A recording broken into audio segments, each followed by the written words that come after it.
Spiritual Tips for Meditators. Part 1. By Luangpor Teean. The Path of Mindfulness. Now I am going to teach you the way to meditate. Please relax and feel comfortable, because what I am going to teach you is based on something you already have in your mind. The teaching that I am going to instruct you in is based on something which is real and genuine, the truth. And the truth cannot be deceived. It cannot be deceived by neither the master nor the students. The master cannot deceive the student and the student cannot deceive the master, once either of them has realized or understands the truth. This is a technique that can be understood by everybody. All of us have mind and body. We also have mindfulness. Mindfulness is a quality of mind that we can cultivate and develop, but it is already in our minds. Once we are mindful or once we are awakened to mindfulness, all of us are the same, but if we do not have mindfulness or if we are not mindful, we are different. Meditating, especially developing mindfulness, does not require special time designated specifically for this technique.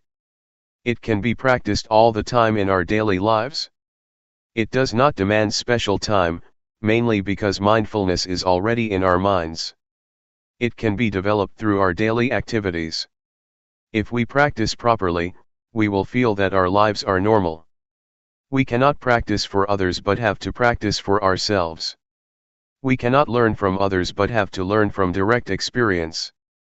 We have to learn by realizing the truth in our minds. The meditation cannot be achieved from memorizing texts or reading books. We have to experience the reality in ourselves. For example, when we think, we have to see, observe, and experience the reality of thoughts, how they arise and how they fade away. These can be learned through direct experience, not through reading books or memorizing texts. What I am trying to convey is what I have realized from direct experience, not from analytical thoughts or knowledge of texts. This realization is based on direct experience that everybody can achieve or realize for himself. When we practice on what we already have. We have body and mind.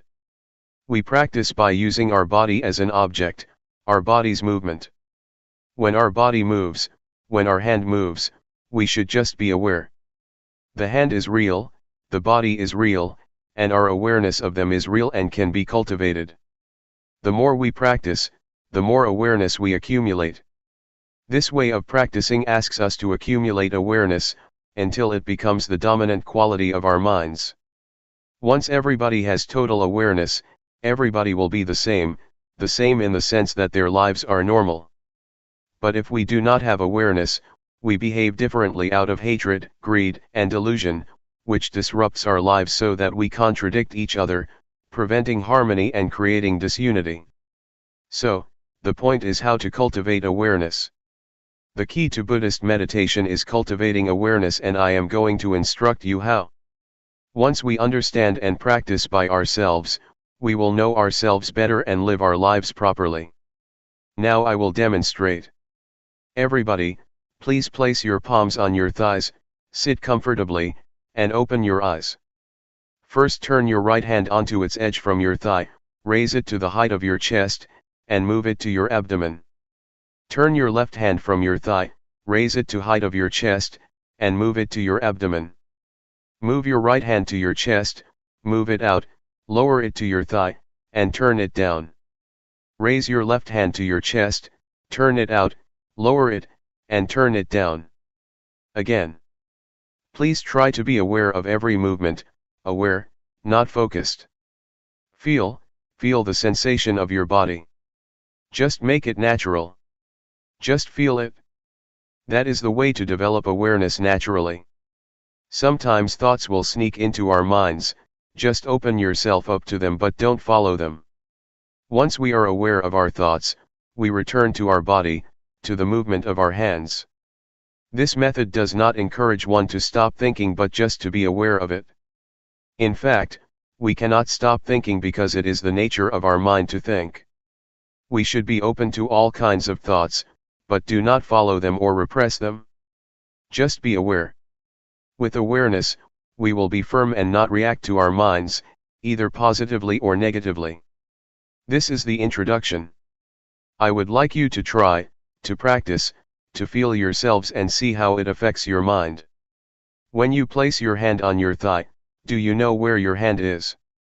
Once you know where your hand is, you have already cultivated knowingness, that is to know, to feel where your hand is. And the practice of mindfulness is based on this awareness.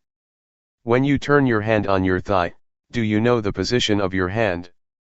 You know where your hand is, right? Raise your hand. Is it on your thigh? Where is it? Who knows the position of your hand? You or other people? Can anybody know for you? Is it only you that can be aware of where your hand is? No, no, no, be aware, be aware, be aware. Do not force your mind to focus or concentrate on every minute of your movements, just feel every step intervally, and don't focus your mind to feel like a straight line of feeling. That's not the right way. The only thing you have to do is be aware. Don't analyze or try to reason what you are going to do or why you are having such thoughts. Don't analyze or rationalize any of your thoughts. Do not make judgments, whether this thought is good or not, just be open to it, be aware of it, with no blame, no repression, and no stopping, just be receptive to the thoughts. This will enable awareness to develop quickly. Keep practicing, keep doing, and keep being aware of your body's movement. It does not need to be the movement of your hand, but can be the movement of your breath. When you breathe in and breathe out, these are also your body's movements. When you walk, try to be aware of your walk, be aware of whatever your movement is. Be aware of every position, and whatever you do try to be aware of only one posture. When you walk, just be aware of your walking, do not be aware of your breath. But if you want to be aware of your breath, that's okay as long as you choose only one object. Do not use too many objects or they will confuse you. The point is that whatever thoughts arise, just be aware, and come back to your body's movement. Do not be caught up in your thinking process or your thoughts. If you feel tired or tense after sitting for a long time, change your posture. While you change your posture, please be mindful, don't change it hastily out of impulse or out of unmindfulness. During your walking meditation, you can either fold your arms across your chest or clasp your hands behind your back. Keep your hands properly, it will enable you to walk slowly with mindfulness. About 8 to 12 paces of walking will do for the meditation. Do not walk for too long a length or your mind will be easily distracted. If you walk at my speed, in 1 hour you will walk 4,000 paces. If you know every pace, you already have 4,000 units of knowingness in 1 hour. It will accumulate and can change the quality of your mind. Anyway, if you become distracted or you forget and become unmindful, when you walk or move your hands, that's okay. Do not blame yourself or feel unhappy when this happens. Just let it go and start again. When a thought disturbs your mind, let it be. Do not try to repress or suppress it. Just feel open to it. It will fade away automatically. This is the nature of the mind that we can realize through meditation. Now, let's try to experience it ourselves. After practicing for an hour, you may come back and we will have a question and answer session for 30 minutes. How was your practice? When you felt distracted or caught up in your mind, did you see the difference between them? Did you realize when you were caught up in your thoughts? Did you see the difference when you came back to your body's movement, or became aware of the movement of your hands or walking? Once you did that, did you see that the thoughts just ceased or passed away? When you are caught up in your thoughts or overwhelmed by emotions, you may forget to move your hand, or you may move it but have no full awareness of your body. That's okay, but try to return to your hand's movement or to your walk. Once you are aware of your body's movement, you are already a practitioner. A Dhamma practitioner develops awareness. This is the only duty of the practitioner. The same goes for feeling. If you feel tense, physical pain, or tired, do not be overwhelmed by the unpleasant feelings. Just come back to your body's movement or just be aware and see the painful feelings. In other words, don't become lost, caught up in or overwhelmed by these unpleasant feelings, but be aware. Awareness will enable your mind and your life to go ahead without being interrupted by thoughts or feelings or any kind of disturbance. Thoughts will arise, feelings will disturb you, but if you have total awareness, you can go ahead without being stopped or blocked by these hindrances. You will go ahead, go straight ahead. For beginners, just cultivating awareness is enough. Do not try to achieve or gain anything. Do not expect any realization, any insight, or wisdom from the practice. Just awareness is enough for you at the present stage, and it will enable you to go ahead without any problems or difficulties. For the beginners, you may not sit longer if you wish, and the awareness may develop slowly, not smoothly. That's okay. Just try to keep practicing, and this will enable mindfulness or awareness to develop.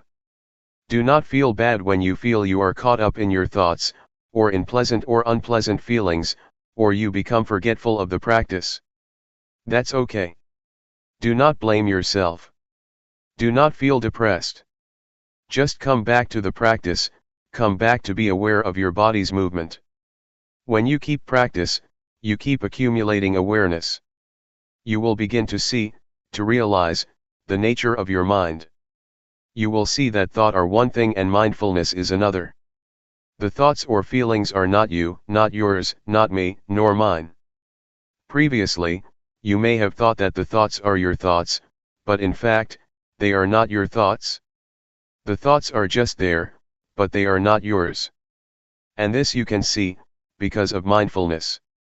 Mindfulness will separate you from the thought, so you can observe the thought without being identified with it, or take it to be you or yours. In the sutra, the Buddha advises us to contemplate, to be aware of body, feelings, and mind or the thoughts.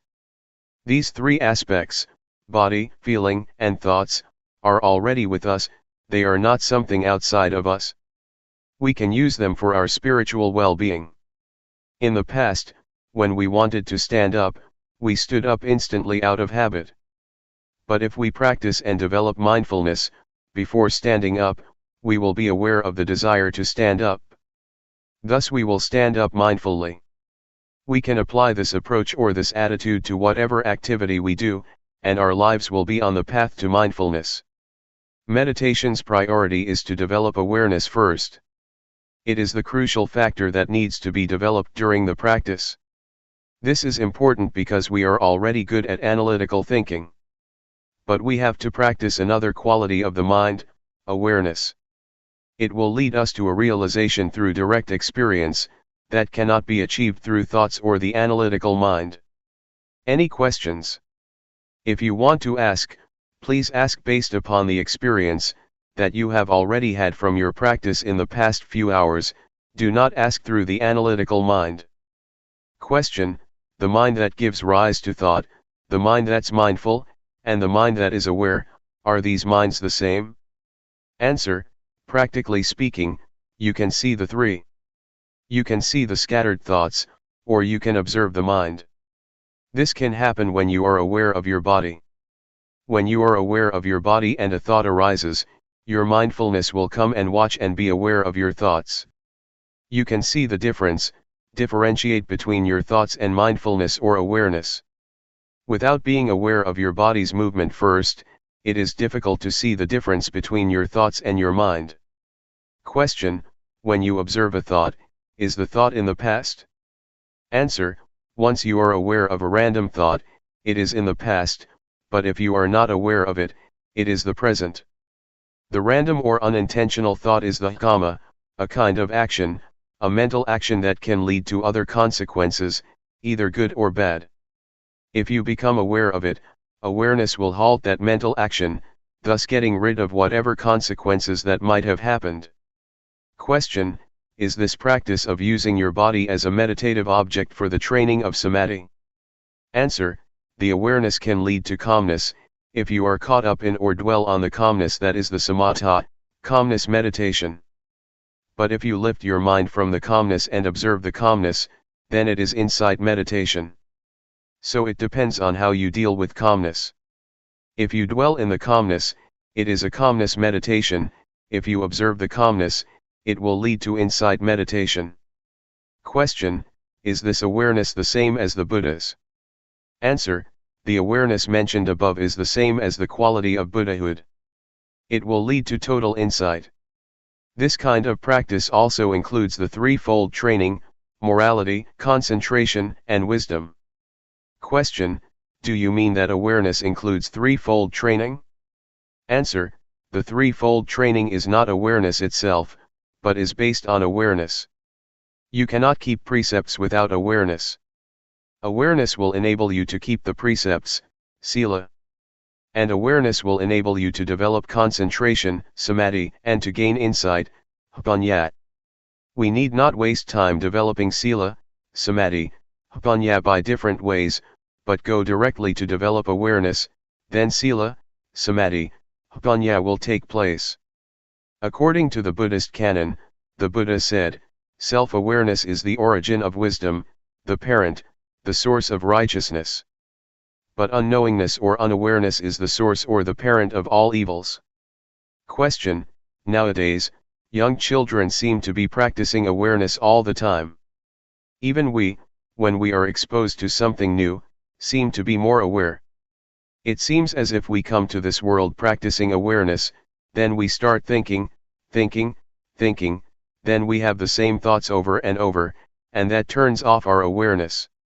Why is this happening? Answer: it is because we have eyes, nose, ears, mouth, and body, the 5 sensual bases, and mind, the 6th base, to understand the world. We use these 6 bases to have contact with the world, and this leads us to a lot of concocted mind. We think a lot because we have a lot of contact with the outside world. That's why our minds become busy and keep thinking all the time. We ignore another quality of the mind, awareness. That's why we have to come back again, because we have ignored it for such a long time.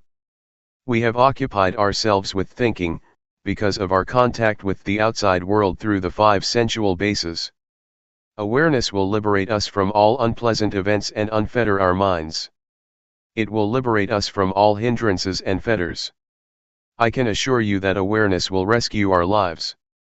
Regardless of nationality or race, we can be united.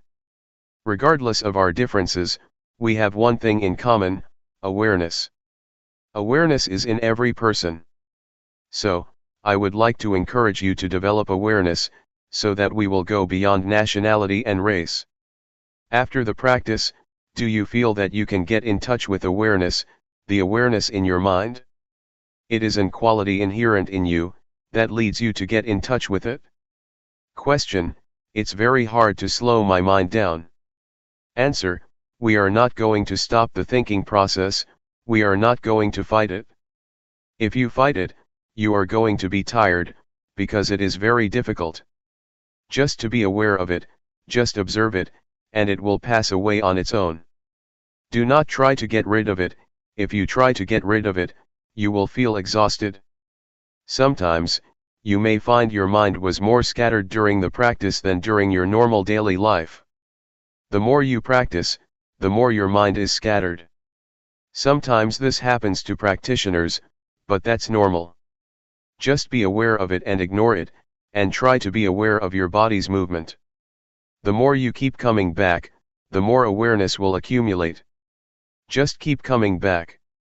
Do not try to fight your thoughts. June 1, 1997. Cultivating awareness. The Buddha said that there are 5 hindrances to meditation. The first is drowsiness, the second is agitation or restlessness, the third is doubt, the fourth is sensual desire, and the last is ill will, hatred, or irritation. Doubt means that one feels uncertain, whether the practice is right or wrong, so he just stays on the edge, and cannot commit himself to any kind of practice. You may encounter any of the 5 hindrances. That's alright, it's even beneficial. Try to observe the hindrance rather than following it, or being overwhelmed by it.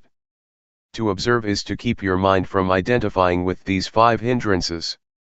For example, when you feel sleepy, instead of lying down and following the drowsiness, just try to observe it, and the awareness will lift your mind from being drowsy. Thus you can learn how to interact with restlessness, or with agitation. They are not bad. They can teach. Yet, there are people who, with total awareness in their minds, can go straight through their practice without being caught up in, or dwelling on the 5 hindrances. Awareness not only helps us overcome the 5 hindrances, but will also lead us beyond delusion to insight, or wisdom. When one is unmindful, unaware, or becomes caught up in one's thoughts, one cannot see things clearly and is overwhelmed by delusion. Yet once one becomes aware or free from the 5 hindrances, one can go further to experience insight. Because one accumulates awareness all the time, and awareness enables one to see things as they are, not distorted by bias or scattered thoughts, so that one can achieve insight. The insight that can be experienced from this method of meditation is the insight into the body and mind. You can see that the sense of us or me, in fact, is only the combination of body and mind. You will understand the nature of rupa, the form or body, and nama, the mind. You will see how they interact with each other. With this insight you will have a clear understanding that goes beyond the concept of me and mine, just body and mind, not the sense of self. With the insight into body and mind, you will know and be able to differentiate between thoughts and awareness. So far, you cannot differentiate between these two because they come together, but if you have insight from awareness, the thoughts and the one who thinks or observes can be differentiated. Such realization or such direct experience is what we call wisdom, because it liberates us from hindrances and suffering. It is wisdom, and at the same time it is magga, the path. It is both the path and the end, the wisdom.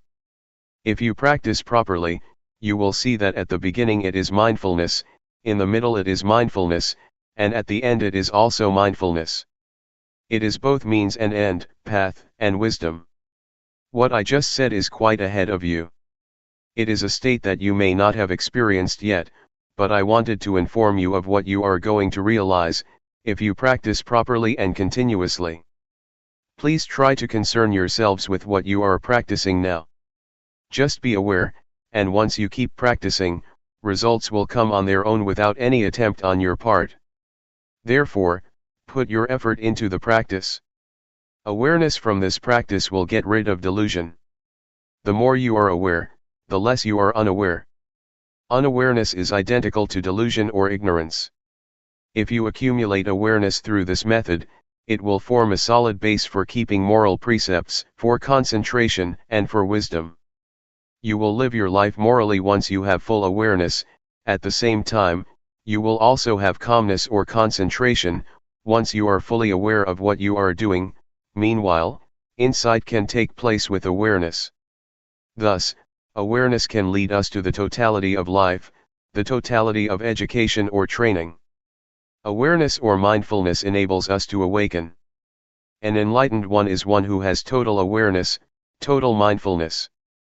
Buddha said many times that the Arahant, the enlightened one, is one who has full mindfulness and awareness in every moment of his life. His experience is like traveling in a freeway on which he can move ahead without any obstructions. Mindfulness is like this: you are not caught up in any thoughts, but move straight ahead in your life. You can learn a lot from this practice. You can understand a lot of things in Luangpor Teean's mind. It is as if your life is the texts, your practice is the texts, and you can gain a lot of knowledge from it. Your experience is the source of knowledge that will enrich you. I would like to persuade you to see for yourself. Try to see it, experience it, and it is within your capability to understand it. I would like to encourage you to learn more and more from the practice.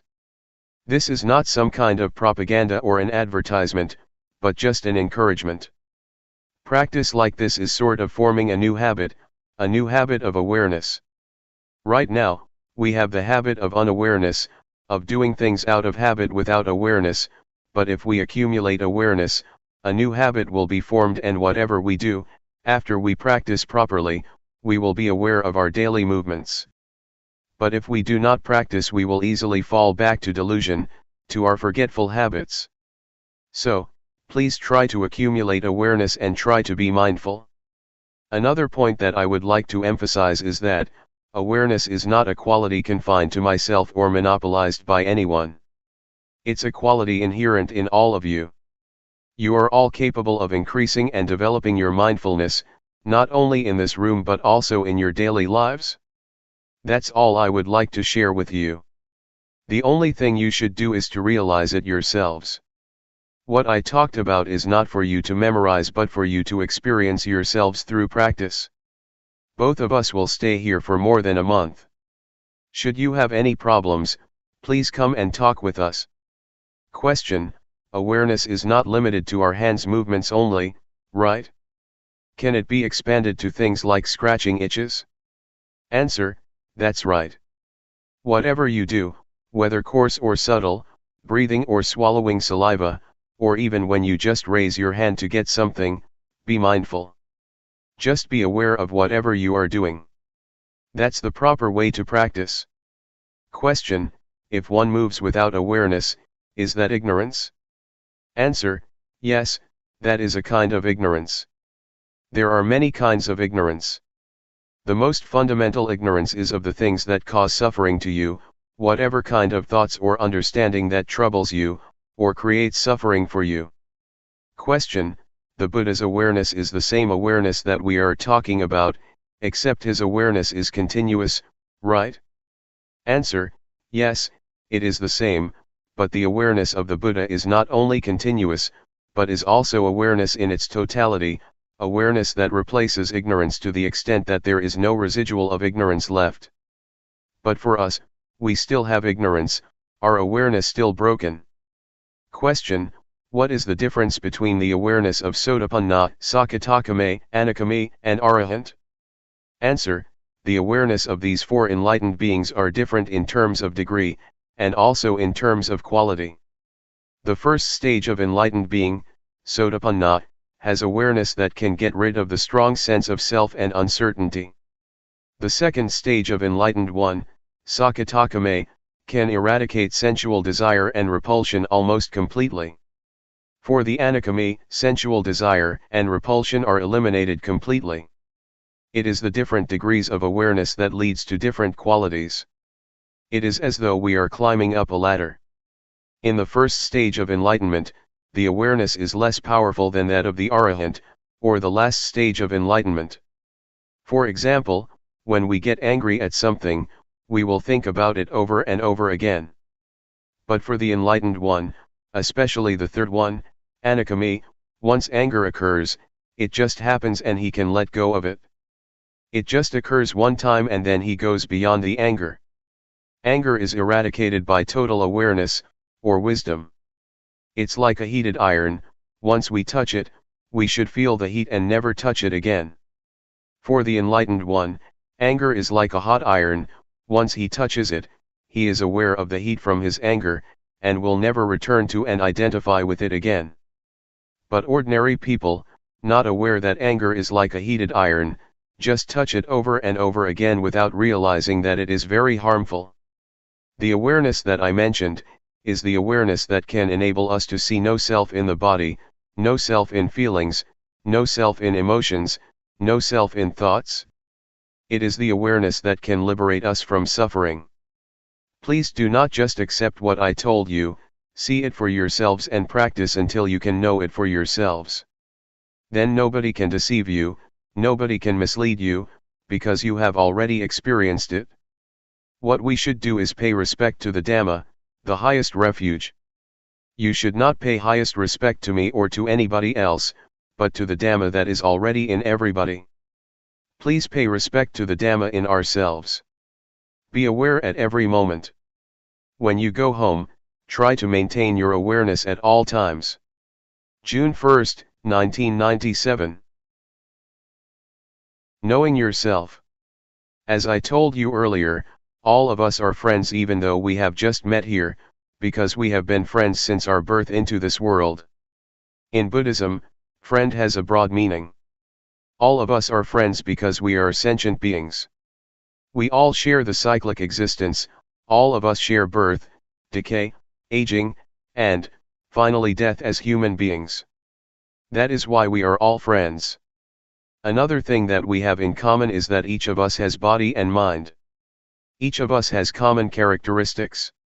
We all have 6 senses fields, we all have feelings, we all have emotions, and all of our mental activities and our physical bodies are subject to the same characteristics: impermanence, suffering, and no real self, no permanent self. These are the 3 common characteristics that all of us share. But there is something that makes us different from each other. That is our mental formations. We have different ideas, we have different opinions, we respond to our surroundings in different ways. It is our mental formations that makes us different from each other. However, these mental formations can be transformed, making us one, the same as a person.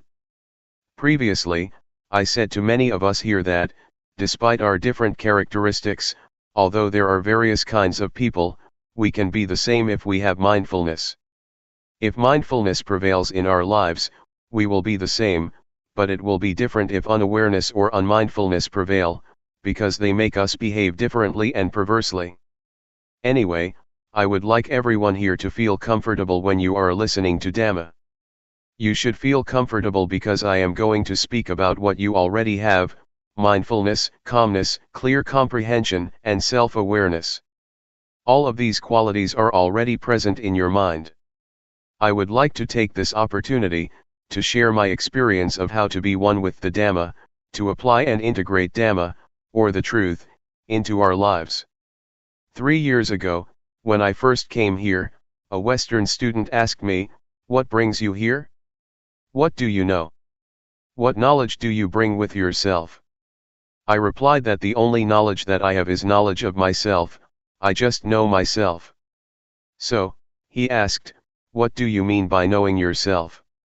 Instead of giving him the answer, I demonstrated by turning my hand on my thigh and resting it there. Then I asked, "Have you ever been aware of yourself while you rest your hand continuously for 7 days? Have you ever had that experience of knowing yourself, of being aware of yourself for 7 days?" He said, "No, I cannot do that, I do not have such experience." So I persuaded him to try cultivating awareness with the practice of raising the hand, dynamic or sathi meditation. Later, he had a glimpse of awareness, of knowing himself. Can you follow me? Am I difficult to understand? After practicing like this for 1 or 2 hours, the Western student came to see me and shook my hand, saying, "Oh, you are the one that I have been longing to find for many years." Knowing yourself is necessary, because if you do not know yourself you will be overcome by grief, selfishness, anxiety, ill will, and irritation. But once you are aware of yourself, you will be free from these sufferings. What we should learn and cultivate is the experience or state of mind that can liberate us from suffering, so that we can live without suffering. This is what I try to learn. I do not know how to make money or how to increase my pride, I do not search for honor or seek admiration. What I try to learn is the way out of suffering. The experience I mentioned is what we call Dhamma, or the truth. It is the truth that frees us from pain or affliction. It is the Dhamma that leads us to enlightenment, to be totally awakened. The truth, or Dhamma, is what makes one a Buddha. It is an experience can be shared not only by monks, but by everyone. This insight into nature brings us all into the oneness, to be the same. What I tell you is not speculation, but from experience developed by following the path of the Buddha. It is what the Buddha has already said. It is the outcome of the practice that the Buddha developed, the 4 foundations of mindfulness. That is, to be mindful of body, of feelings, of mental formations, thoughts, or emotions, and of all existence in nature.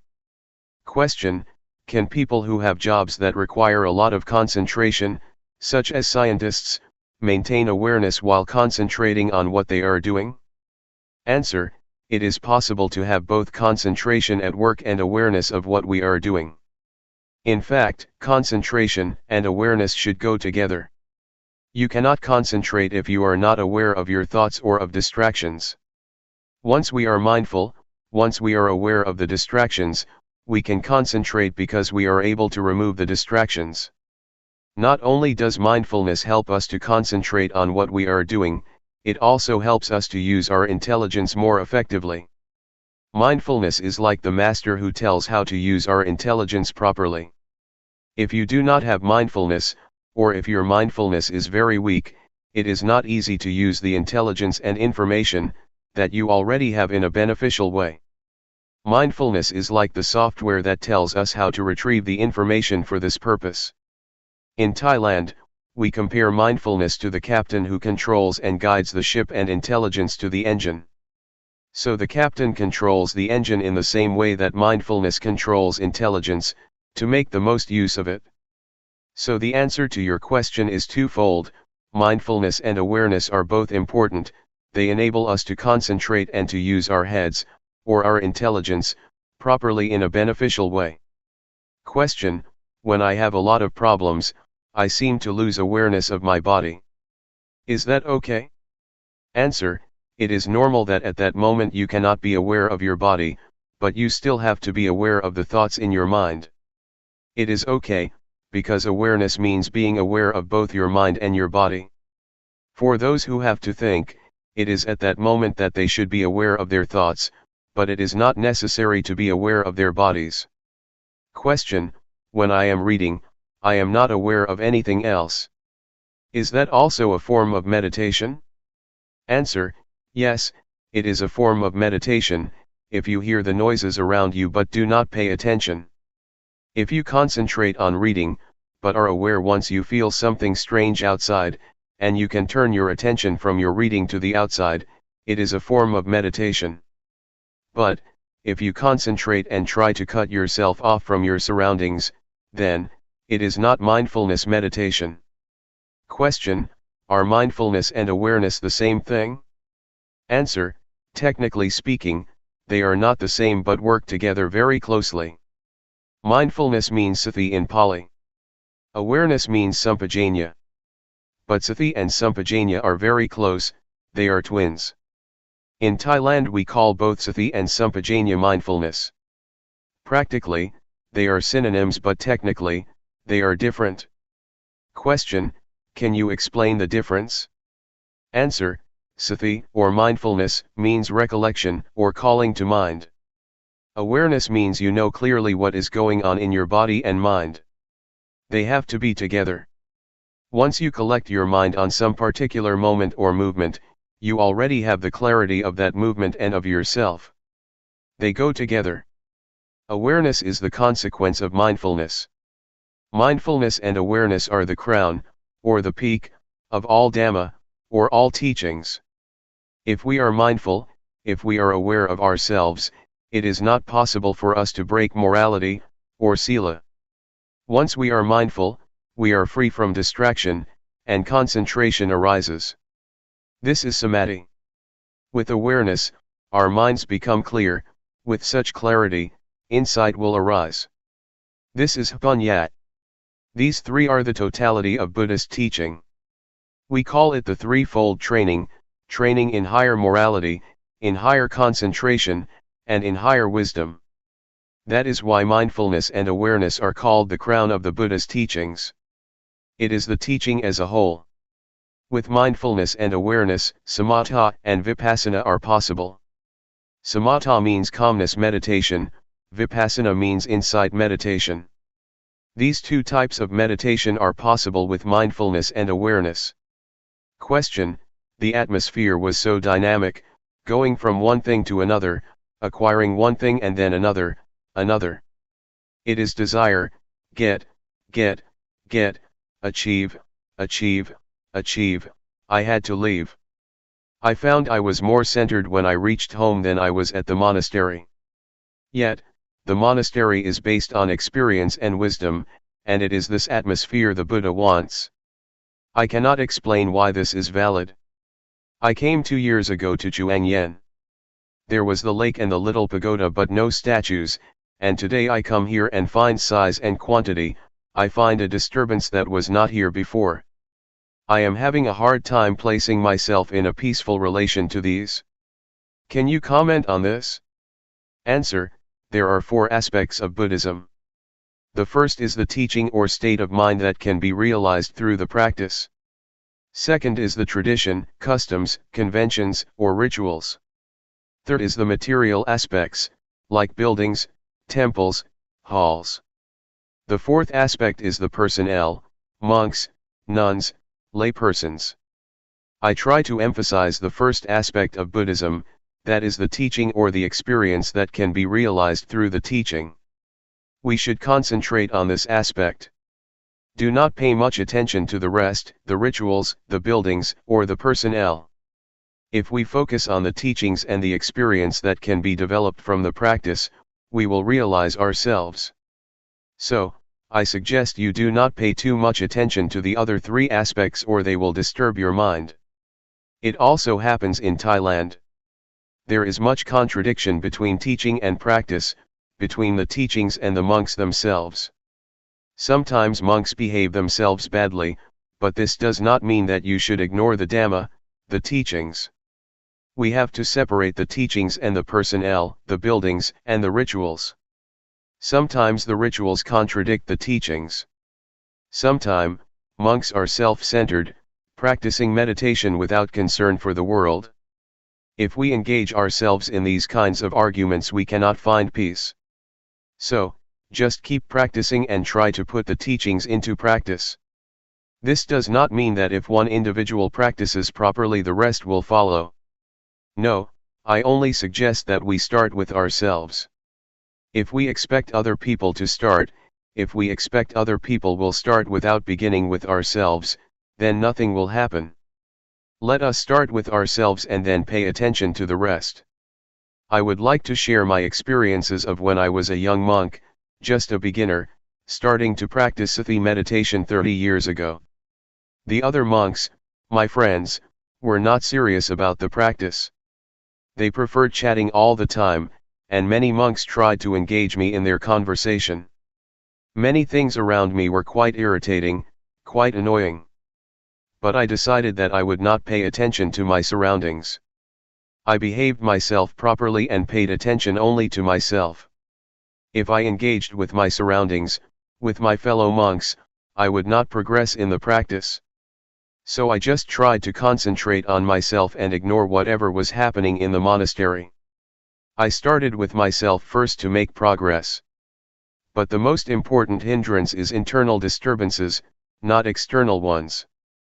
Previously, prior to coming to practice this method of meditation, I had practiced the calmness meditation, using my breath as the object of meditation to bring me calmness, a kind of trance and absorption.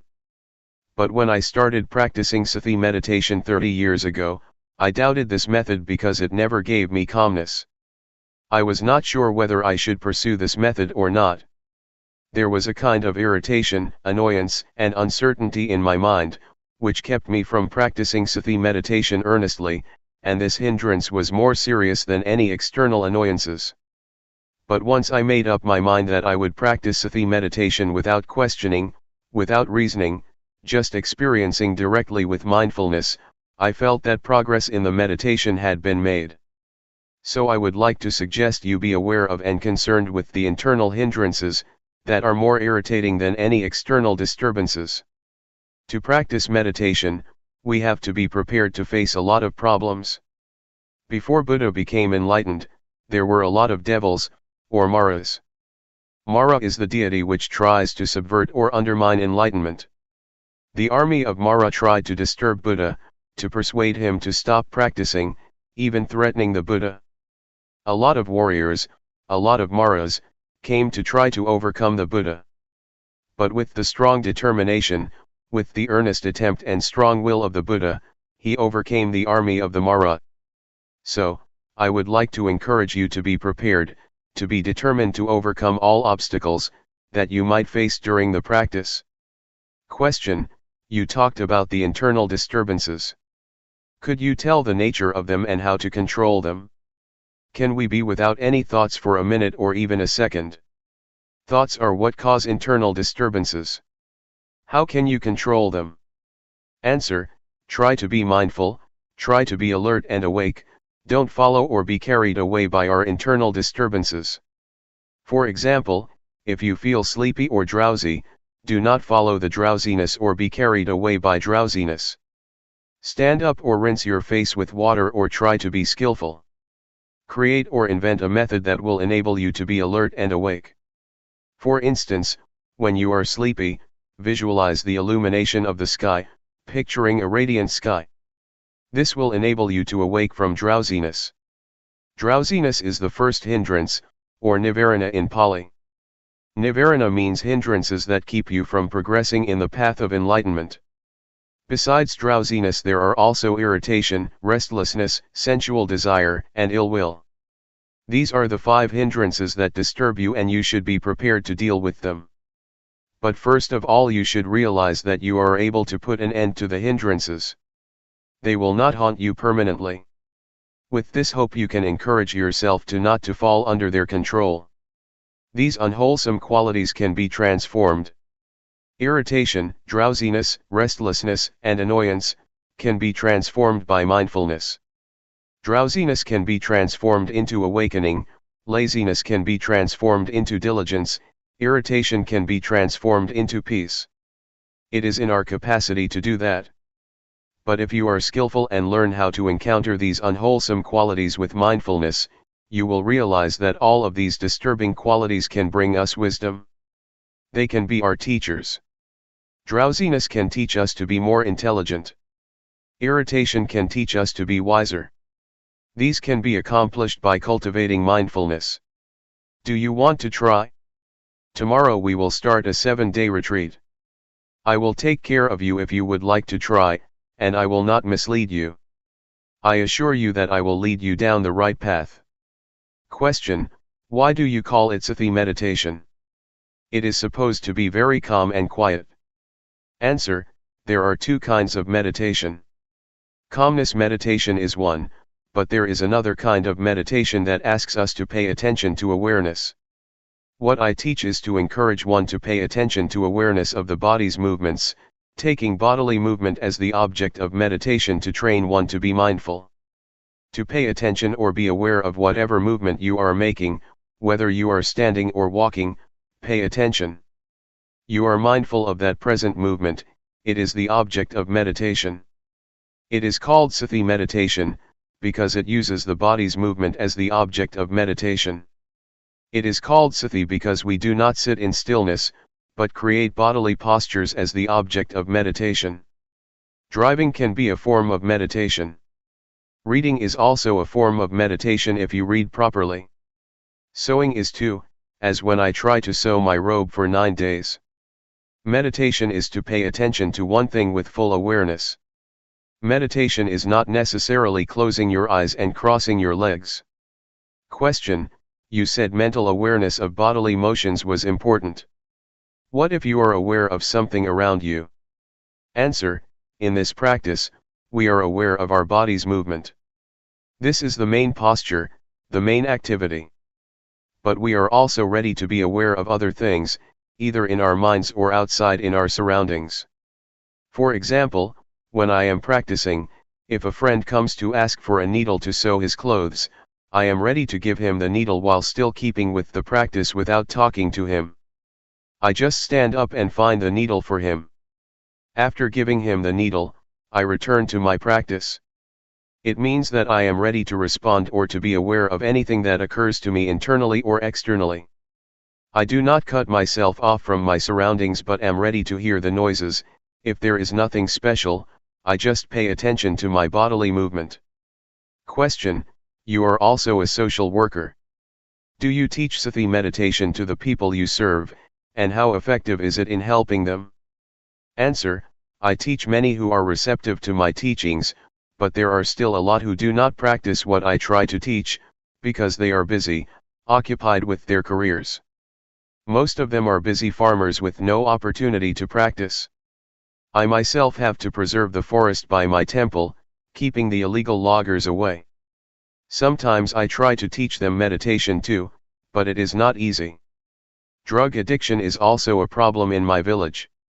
I try to recruit the young villagers who are addicted to drugs to enter the monkhood, and train them for a month.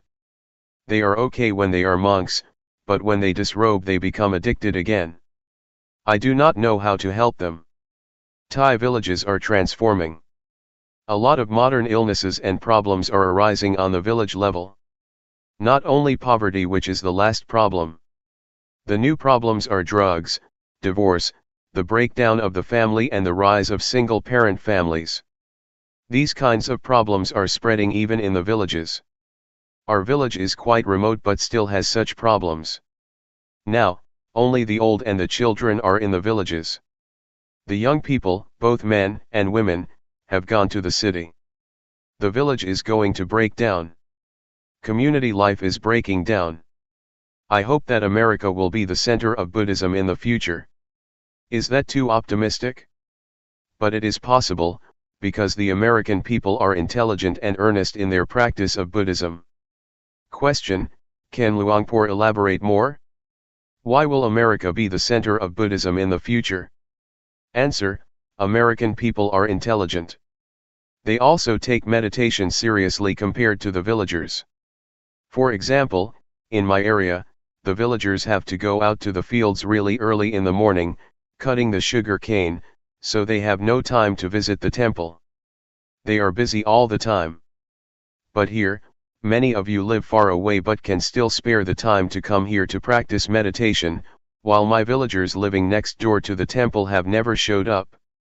June 8, 1997. Realizing the true nature. This is a good opportunity for all of us here, to practice in order to understand and realize the true nature of ourselves, and the true nature of reality.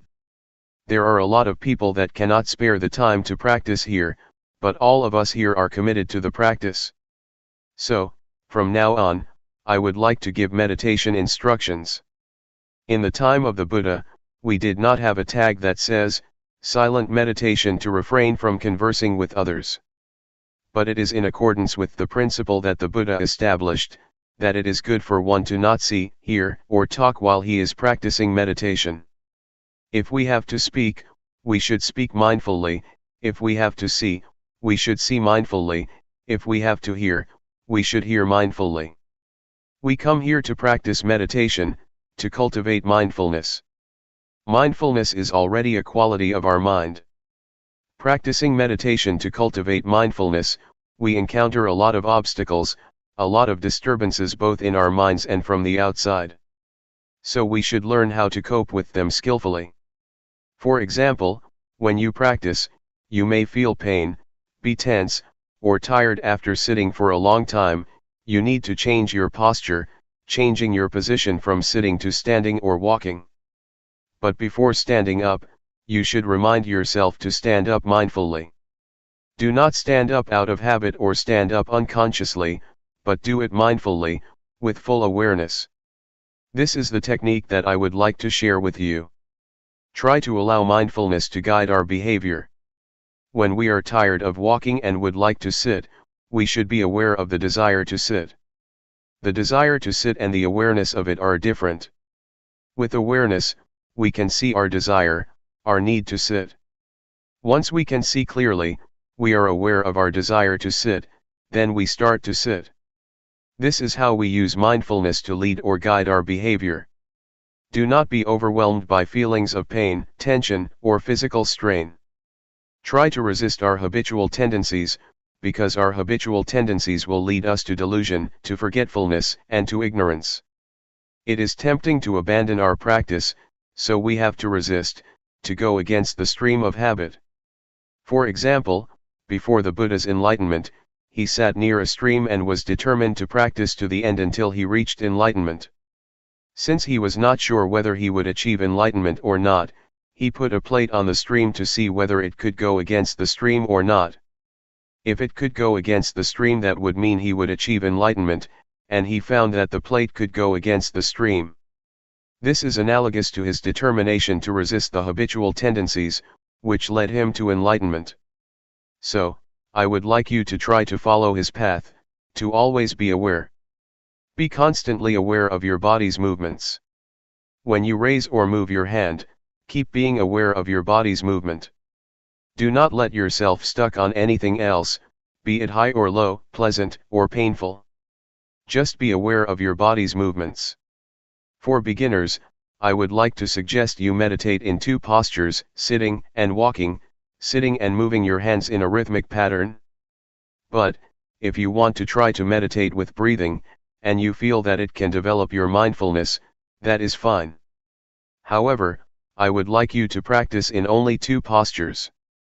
Try not to use the lying posture because it is not good for mindfulness. Also, in daily life, keep practicing mindfulness when you are changing your posture. For example, when you go to the dining hall or to the toilet, be mindful in every posture, in every movement you make, whether it be in this room or outside. Avoid judging whether this is right or wrong, or keeping asking yourself, am I doing this correctly? Try to avoid the sense of right or wrong. Keep practicing, simply practice. Do not be anxious. Avoid skeptical doubts. Just keep practicing and try to be aware of what you are doing. That is all. It is not too complicated. For beginners, avoid worrying about the method, because it will obstruct your practice. Just go ahead and practice and you will learn from your experiences. Otherwise, you will keep questioning yourselves and halt your practice. If you have questions, feel unsure, or feel doubt about the practice, come to see me.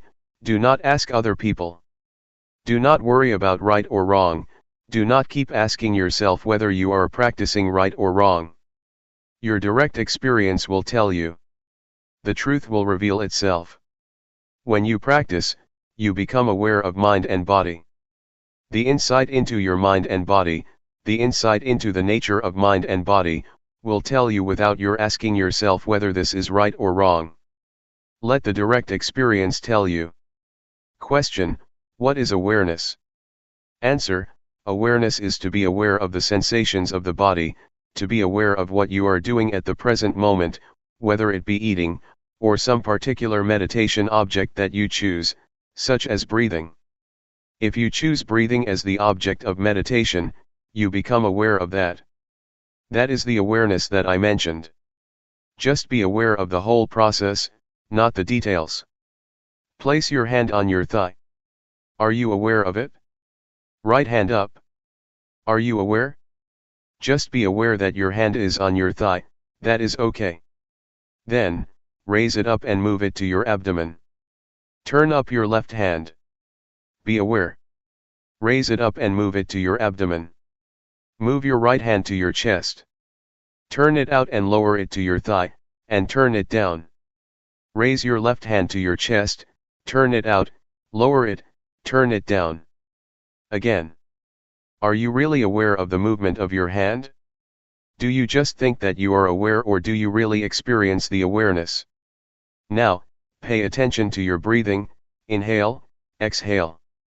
Can you feel the sensation at the tip of your nose or at your abdomen? Question: can one observe the tip of his nose and abdomen at the same time? Answer: you have to choose. How is your awareness? It does not matter what object you are going to be aware of. You can move or shake your fingers and use them as the object of your awareness. It is the same awareness. You can apply it to other positions or other postures, try whatever gives you clear awareness. Sometimes you may feel doubts, and the awareness is not clear after practicing for a length of time. You may need to change your posture, to raise your hand, to touch your body, or to breathe, changing your object of meditation to breathing. Just be aware when you are changing your posture, so you feel the new sensation. But this is only temporary. Afterward, you will resume your main posture, sitting or walking. After repeating it, you may feel drowsy because of the repetition. You become sleepy. You need to change and then resume the main posture. It is a technique to awaken yourself so that you can have clear awareness. Awareness becomes clearer and clearer with your alertness. It is enjoyable if you try to use variations, try to initiate, invent, or apply many things to yourselves to solve your problems.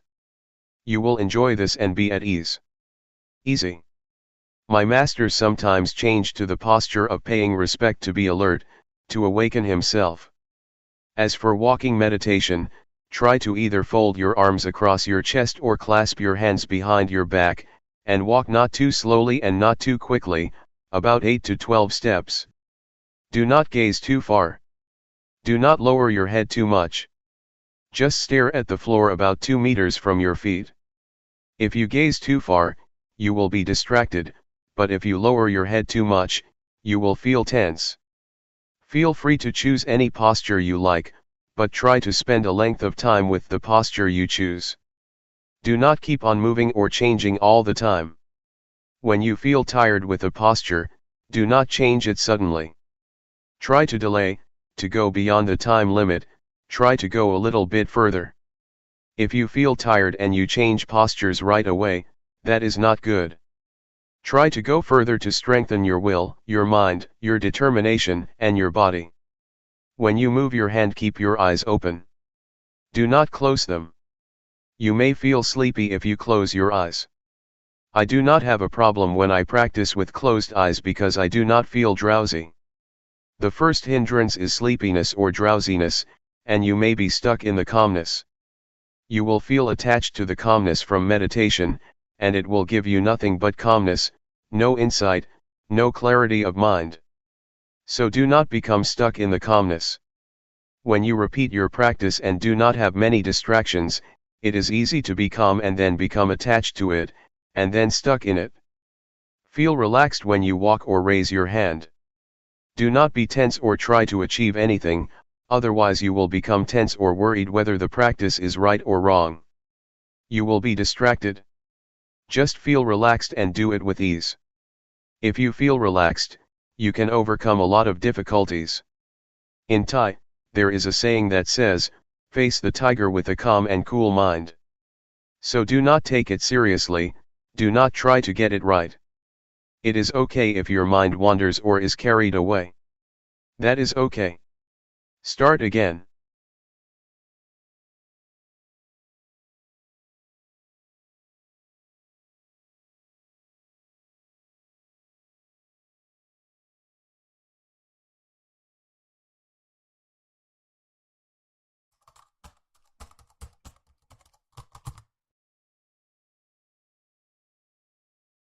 May all beings be at ease. Whatever living beings there may be, whether they are weak or strong, omitting none, the great or the mighty, medium, short or small, the seen and the unseen, those living near and far away, those born and to be born. May all beings be